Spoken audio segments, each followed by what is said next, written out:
الحمد لله رب العالمين والصلاة والسلام على سيد الأنبياء والمرسلين أما بعد فأعوذ بالله من الشیطان الرجیم بسم اللہ الرحمن الرحیم۔ اللہ تبارک و تعالیٰ کے نزدیک نبی کریم رؤوف رحیم صلی اللہ تعالیٰ علیہ وآلہ وسلم کی ذات سے زیادہ معزز مکرم کسی کی ذات نہیں، اور جو مقام و مرتبہ اللہ تبارک و تعالیٰ نے آپ صلی اللہ تعالیٰ علیہ وآلہ وسلم کو عطا فرمایا، جو شان آپ کو عطا فرمائی وہ کسی کو عطا نہ فرمائی، حضور کی مثل کسی کو پیدا نہ فرمایا۔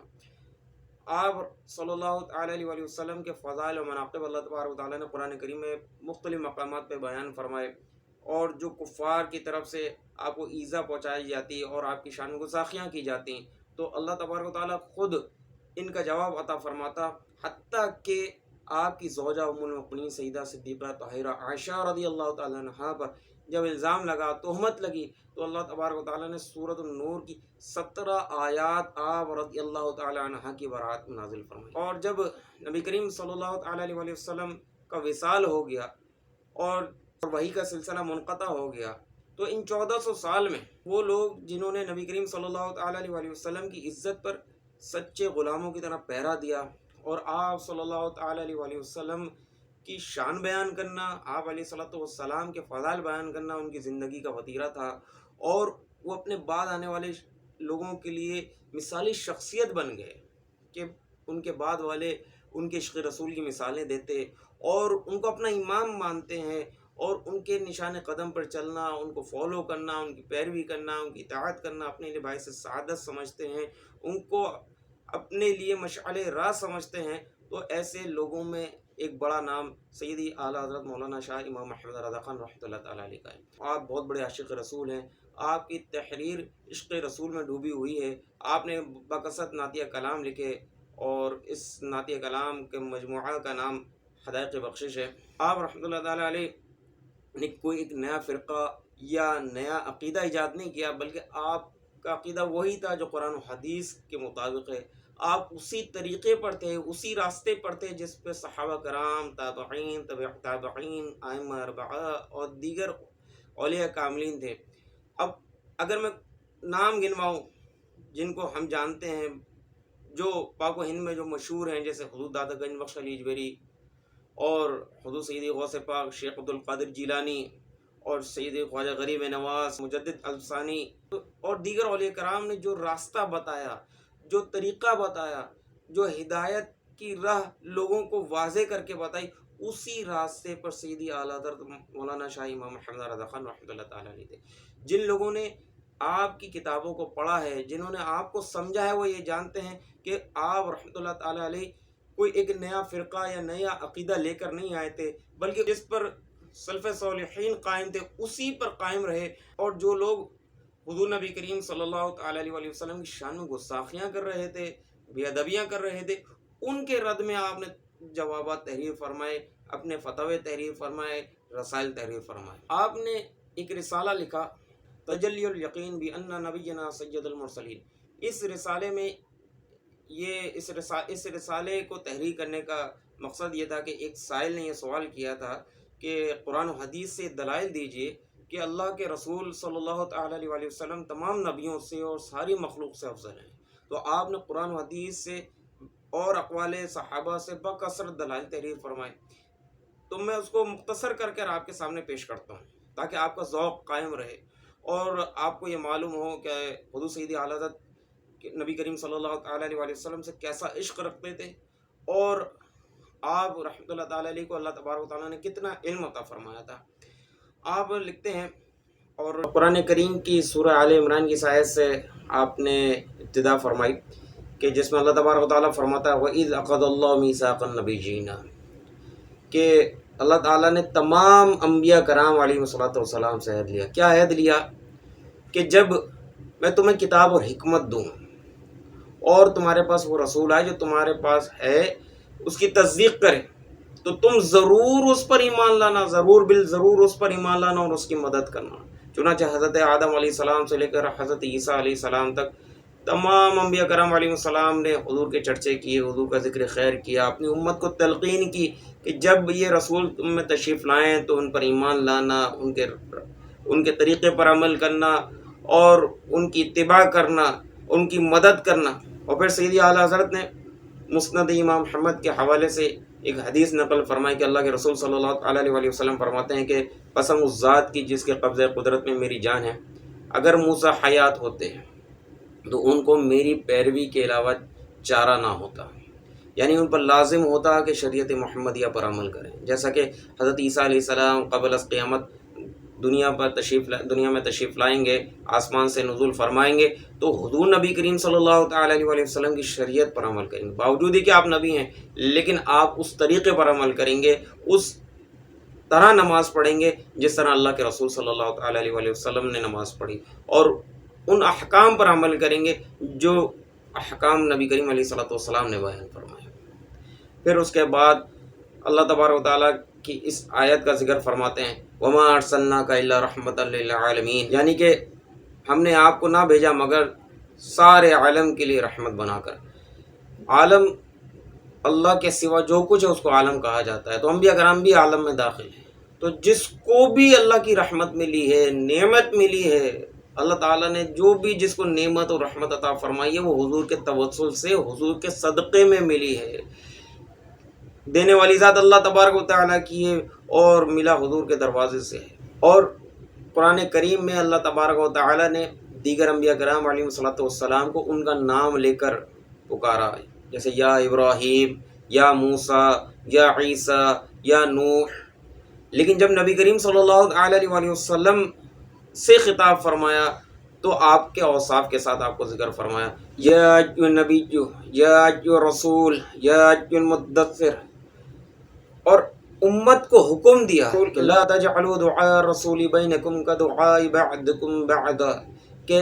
رسول کے پکارنے کو آپس میں ایسا نہ ٹھہرا لو جیسے ایک دوسرے کو پکارتے ہو۔ تو پھر ابو نعیم کے حوالے سے حضرت عبداللہ ابن عباس جو صحابی رسول ہیں ان کی روایت یہ نقل فرمائی کہ صحابہ کرام پہلے حضور علیہ صلوۃ والسلام کو یا محمد یا ابوالقاسم کہا کرتے، لیکن جب اللہ تبارک و تعالیٰ نے یہ آیت نازل فرمائی اور اس سے منع فرما دیا حضور کی تعظیم کے سبب، تو صحابہ کرام پھر آپ کو یا نبی اللہ یا رسول اللہ کہا کرتے۔ آپ اللہ تبارک و تعالیٰ کی بارگاہ میں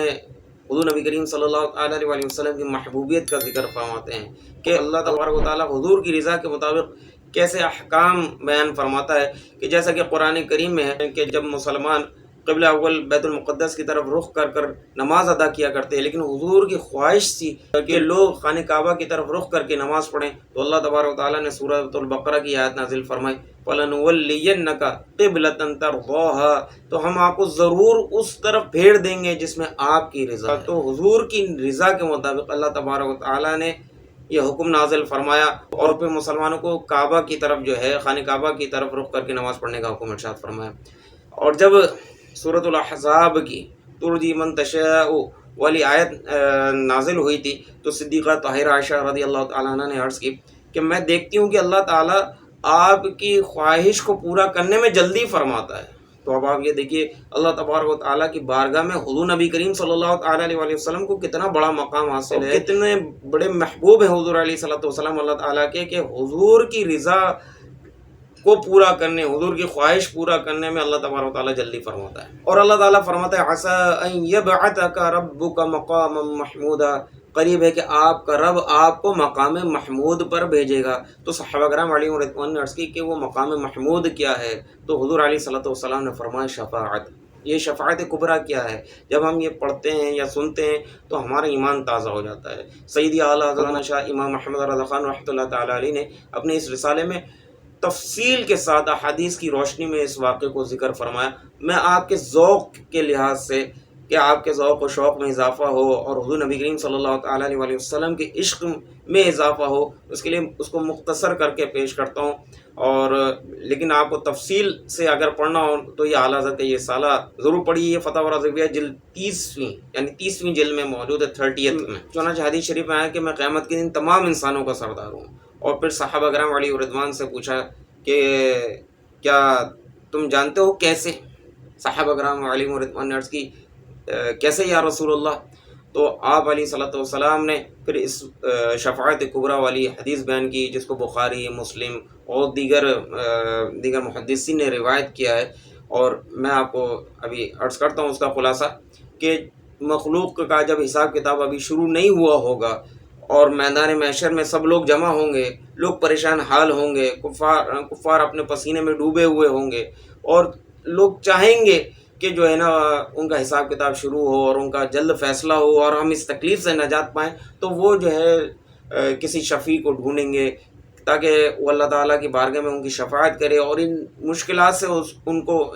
سے ان لوگوں کو نکالے۔ چنانچہ وہ حضرت آدم علیہ السلام کے پاس حاضر ہوں گے۔ حضرت آدم علیہ السلام صفی اللہ ہیں، وہ ان کے پاس حاضر ہوں گے، ان سے سفارش کریں گے کہ آپ ہماری شفاعت فرمائیے، لیکن حضرت آدم علیہ السلام منع فرما دیں گے۔ پھر وہ حضرت نوح علیہ السلام کے پاس بھیج دیں گے، تو لوگ پھر حضرت نوح علیہ السلام کے پاس آئیں گے، ان سے شفاعت طلب کریں گے، لیکن آپ بھی منع فرما دیں گے۔ پھر وہ خلیل اللہ حضرت ابراہیم علیہ السلام کے پاس بھیج دیں گے، حضرت ابراہیم علیہ السلام کے پاس لوگ آئیں گے، لیکن حضرت ابراہیم بھی پھر انہیں منع فرما دیں گے، اور کلیم اللہ حضرت موسیٰ علیہ السلام کے پاس بھیج دیں گے۔ لوگ کلیم اللہ حضرت موسیٰ علیہ السلام کے پاس حاضر ہوں گے، لیکن وہ بھی شفاعت کرنے سے منع فرما دیں گے، اور پھر وہ حضرت عیسیٰ علیہ السلام کے پاس بھیجیں گے۔ حضرت عیسیٰ روح اللہ علیہ السلام بھی جو ہے شفاعت کرنے سے اس وقت منع فرما دیں گے، اور نبی آخر زمان صلی اللہ تعالیٰ علیہ وسلم کے پاس بھیجیں گے۔ جب لوگ پریشان حال حضور کی بارگاہ میں حاضر ہوں گے، حضور سے شفاعت کا سوال کریں گے، تو حضور فرمائیں گے انا لہا، یعنی میں اسی لیے ہوں، میں ہی اسی کام کے لیے ہوں، اور آپ اللہ تبارک و تعالیٰ کی بارگاہ میں سجدہ کریں گے۔ اللہ تعالیٰ کا حکم ہوگا، اے محمد سر اٹھائیے، کہیے آپ کی سنی جائے گی، آپ مانگیے آپ کا سوال پورا کیا جائے گا، آپ شفاعت کیجیے، آپ کی شفاعت قبول کی جائے گی۔ اگر اللہ تبارک و تعالیٰ چاہتا تو ساری مخلوق پہلی ہی بار حضور علیہ السلام کے پاس حاضر ہو جاتی، لیکن نہیں۔ آخر وجہ کیا تھی کہ جو ہے وہ حضرت آدم علیہ السلام، پھر حضرت نوح، پھر حضرت ابراہیم، پھر حضرت موسیٰ، پھر حضرت عیسیٰ علیہ السلام کے پاس ہوتے ہوئے پھر حضور علیہ السلام کے پاس آئے، تاکہ لوگ دیکھ لیں کہ جو مقام و مرتبہ حضور کا ہے، کہ جو لوگ حضور کی ولادت سے پہلے دنیا میں آئے وہ بھی دیکھ لیں، اور بعد والے بھی دیکھ لیں کہ جو حضور کو اللہ تعالیٰ کی بارگاہ میں مقام حاصل ہے، جو جیسے حضور اللہ کے محبوب ہیں، ایسا مقام و مرتبہ کسی کا نہیں، اور ایسا محبوب کوئی نہیں۔ چنانچہ پھر حضور علیہ السلام شفاعت کا دروازہ کھولیں گے، اور حضور علیہ السلام وہ سب سے پہلے ہی شخص ہوں گے کہ جو جنت کی زنجیر کو ہلائیں گے، اور جنت کا دروازہ آپ علیہ السلام کے لیے کھولا جائے گا۔ تو اس سے معلوم ہوا کہ حضور سیدی اعلیٰ حضرت رحمۃ اللہ تعالیٰ علیہ اللہ کے رسول صلی اللہ تعالیٰ علیہ وسلم سے کس قدر عشق رکھتے تھے، اور حضور علیہ السلام کی جب بات آتی، حضور علیہ السلام کے مقام و مرتبہ بیان کرنے کے اوپر جب آپ سے کہا جاتا، آپ صلی اللہ تعالیٰ علیہ وسلم کے فضائل بیان کرنے کے لیے جب آپ سے کہا جاتا، تو کس طرح آپ کا قلم جنبش کرتا اور کس طرح آپ دلائل دیتے۔ آپ اگر فتاوی رضویہ پڑھیں تو انشاءاللہ تعالیٰ آپ کو سمجھ میں آئے گا کہ سیدی اعلیٰ حضرت رحمۃ اللہ تعالیٰ علیہ سرکار دو عالم صلی اللہ تعالیٰ علیہ وسلم سے کیسا عشق رکھتے تھے، کیسا والہانہ عشق رکھتے تھے، اور آپ کا عقیدہ کیا تھا۔ صحیح معنوں میں آپ کو اسی وقت پتہ چلے گا جب آپ فتاوی رضویہ کو پڑھیں گے۔ اگر آپ فتاوی رضویہ نہیں پڑھ سکتے تو حضرت مولانا الیاس قادری دامت برکاتہ العالیہ کے بیانات سنیں، اور مولانا عبدالحبیب اتاری صاحب کے بیانات سنیں۔ انشاءاللہ تعالیٰ آپ کو سمجھ میں آئے گا کہ سیدی اعلیٰ حضرت ہیں کون، ان کی شخصیت کیا ہے۔ اور ہمارے چینل کو بھی سبسکرائب کر لیں تاکہ جو ہماری آنے والی ویڈیوز ہیں ان کو بھی دیکھیں کہ سیدی اعلیٰ حضرت رحمۃ اللہ تعالیٰ علیہ کے حوالے سے اگر آپ کے دماغ میں کوئی شک و شبہات ہیں تو انشاءاللہ تعالیٰ وہ شک و شبہات بھی دور ہوتے رہیں گے انشاءاللہ عز و جل۔ اللہ تبارک و تعالیٰ ہمیں صراط مستقیم میں قائم رکھے اور اس طریقے پر قائم رکھے جو صحابہ، تابعین، تبع تابعین اور اولیاء کاملین کا ہے۔ آمین بجانب الامین صلی اللہ علیہ وسلم۔ وما علینا الا البلاغ المبین۔ صلوا علی الحبیب صلی اللہ تعالی علی محمد۔